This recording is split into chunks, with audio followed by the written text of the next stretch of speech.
was Darren Smith.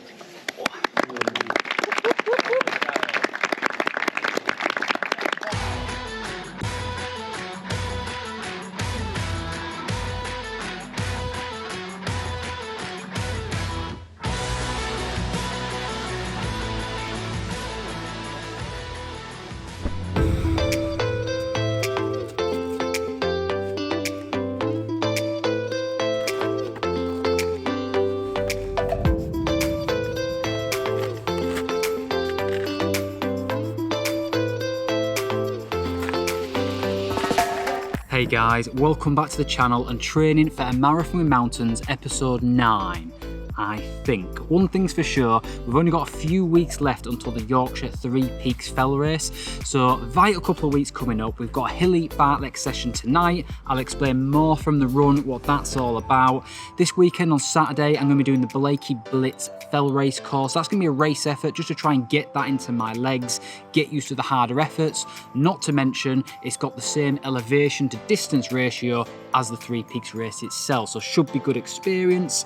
We're also got to talk about my nutrition because I've not had the perfect race since 2018. That's like 3 years, so we really do need to hone in what I'm going to use, when I'm going to use it, and try and get that nutritional fueling plan dialed right in. I'm also looking at a couple of new things for the race, so we'll discuss those later on in the episode as well. Just a way of trying to get an edge and feel like I got that little bit extra on race day. So there's lots to get through and time's getting on, so I'm going to get ready for tonight's run and we'll talk more from the trails.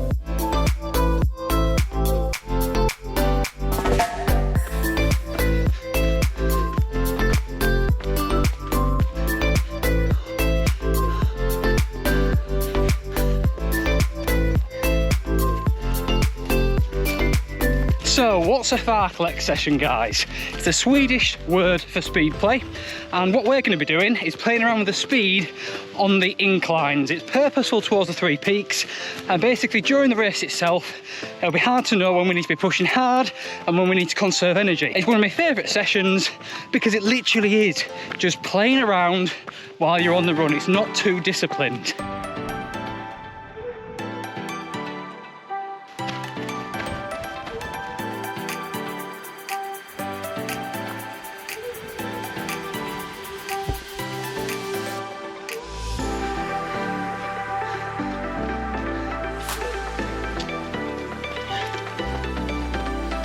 Okay then guys, honesty time. I've gone and got lost already. We've only done 2 climbs, got carried away with the second one, and I'm in an area of the forest that I actually don't know. I think the moors are that way, so we're just going to carry on heading through this boggy stuff and hope it spits us out where we want to be.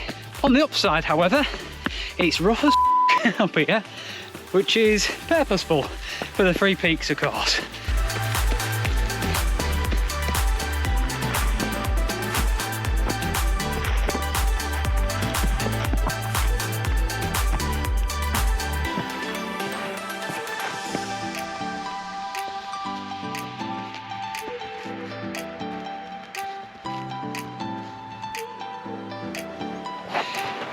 That I recognise. So we're back on the trail now. This should lead us on back onto the moors. The nights may be drawing in, but when the sun's out it's glorious. No one's even out here. I've got the whole moors to myself. This is what I really enjoy after a tough day at work.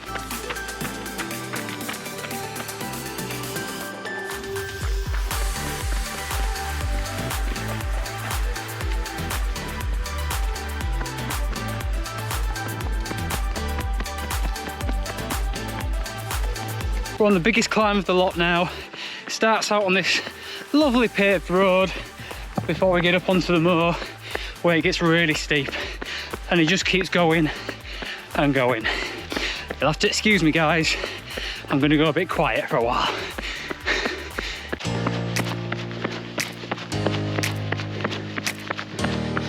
He's looking at me dodgy.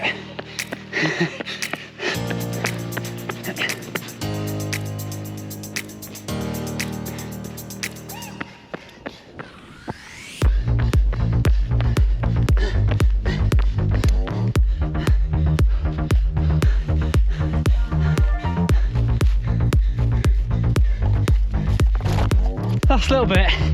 Whew.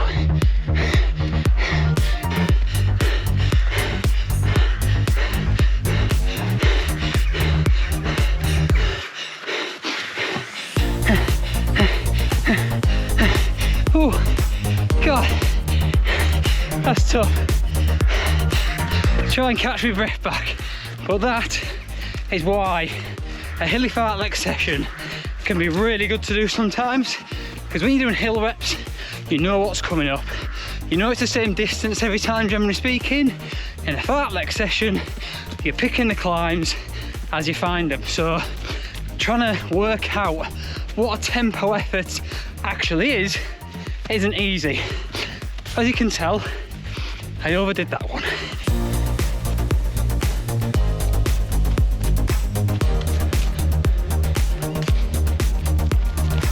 Just look at that, guys. The sun's out and we've got a bit of a red sky behind us as it's about to set. Absolutely stunning. These types of runs at this time of night are really hard after a long day at work, but you really do get rewarded.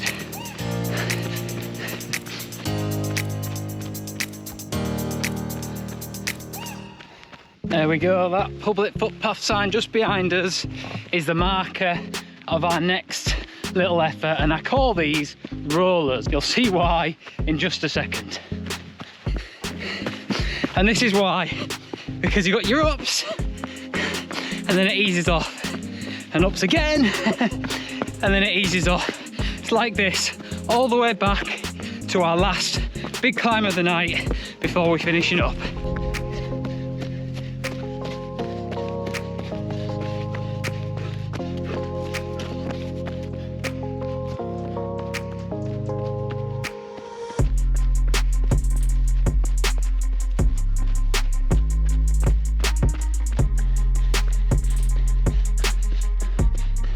You couldn't make it up, guys. The GoPro died right at the last rep, so I don't know how much of that we're going to miss, but good session all in all. About 10.2 miles, bit more than an hour and a half, 1800 foot of vert, so a very good session. You're going to be joining me again on Saturday, where I'm hoping we're going to have a couple of parcels to have a look at, one of which has got the nutrition I've been talking about, so we'll go through the plan with that. And yeah, a really tough session again out on the moors on Saturday, so I'll catch you then. Hey guys, it's Saturday afternoon, and as you can tell by my surroundings, we've had a change of plan. Should have been doing the Blakey Blitz Fell Race route, practicing that nutrition, getting some speed into my legs, but it turns out there's actually a race tomorrow on Sunday. It's at Fryup, it's a 5.8 mile, rutty, decent elevation race, and it's a good dustbuster. I've not run at hard effort for just under 6 miles in so long, and to be honest, I've been feeling lacking in training recently, like I'm missing a bit of an edge, so I think doing that race could be really good for me. But before we roll on to tomorrow and see how I got on in that fell race, got a couple of parcels I want to open up, and one of them at the bottom, as you can tell, is some shoes. This is from Mountain Fuel. This is for the Free Peaks race, or for the practice towards it. We've got two different types of gels. This one's more natural, this has a little bit more crap in it, to be honest, but I've heard really good things about their sports jelly, so give them both a go. I'm also going to try out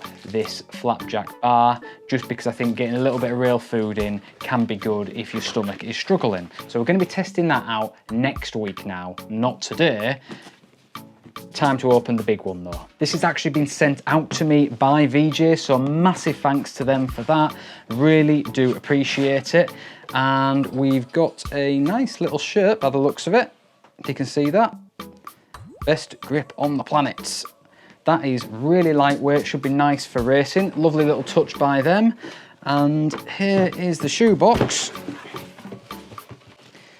It's the VJ Spark. I am really looking forward to using this shoe. I'm not going to go into much detail right now on it, but all I'll say is I'm really tempted to wear these in the race tomorrow. Okay guys, I'm a bit conscious that time is getting on, so I'm going to leave it there, get all my stuff ready for tomorrow, and I'll see you in the morning for a spontaneous fell race.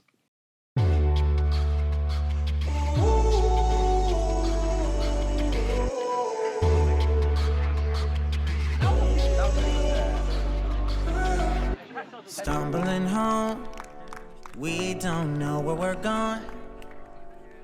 Should've turned back hours ago.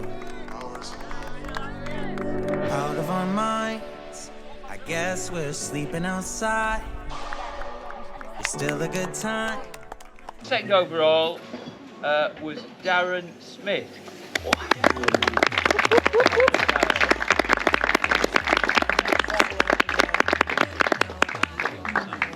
Right guys, just got back from the Fryup Frazzler. Sorry we didn't get more footage from the race day itself. Big rush job in the end, completely misjudged the timing, but a fantastic race. Great to see everyone and so well organised as always. That was the first in the Dave Perry Winter Fell Race series, so lots more races to come in that and a cracking start getting second. As for the race itself, great little route, rutty in places, single tracks, a lot of moorland, a lot of climb for 5.8, 5.9 miles, but we still managed to get nigh on 7.5 minute miling. So I was really happy with the pace, how it felt doing it, and also the fact I was able to sustain that tempo effort and not feel it too much after. My legs feel fresh, I feel like I can go out and do a proper training week next week. There's a few things to talk about from the race that I've learnt. No strip, I was using one of those, just goes on the bridge of your nose, opens up your airways. Actually helped an awful lot, surprised by that. It's just like the ones you'd get from boots for when you sleep. Breathing through the nose is a much more efficient way than through the mouth, so definitely going to look into that going forward. It's just whether it will stay in place or not. We also tried the Mountain Fuel sports jelly before the race, this is, because obviously it was only a short one. Really like these, very tasty, so easy to get down, and I had a real good energy boost throughout the race. So I'm going to try that next week when I'm wrecking the Three Peaks course with Kim. As for shoe choice, I in the end went for the VJ Spark. Just felt like we'd need a bit of grip on some of the descents because they did look a little bit gnarly, and I'm happy to say it performed really, really well. It's quite similar to the Max, but it's definitely shorter in length and a little bit narrow, I would say. I maybe even need to half a size up potentially, but as a race shoe, true to size was pretty good for me. It may just be a bit uncomfortable for the longer stuff, but the grip in these is sensational. That's what I really like about them. The fact they've got these sticky lugs, whereas with the VJ Max, you don't have the 5mm lug depth. It's a bit too short, and that's where I struggled in the Wainstones race. Also the fact it's got a gusseted tongue, massive fan of that update. That's another issue with VJ shoes. If they're not gusseted, it slides about, then these end up rubbing on your feet. So fantastic little shoe, great update to the VJ range. And that about sums up the week of training. Bit spontaneous this week, off the cusp, not like me at all, but I actually really enjoyed it. So on to a big week next week, and we've only got a few more left now before the Yorkshire Three Peaks Fell Race. Getting excited now, getting a bit nervous, but yeah, we can't do much more than we are, so I shall see you guys with the next one. Ta-ra.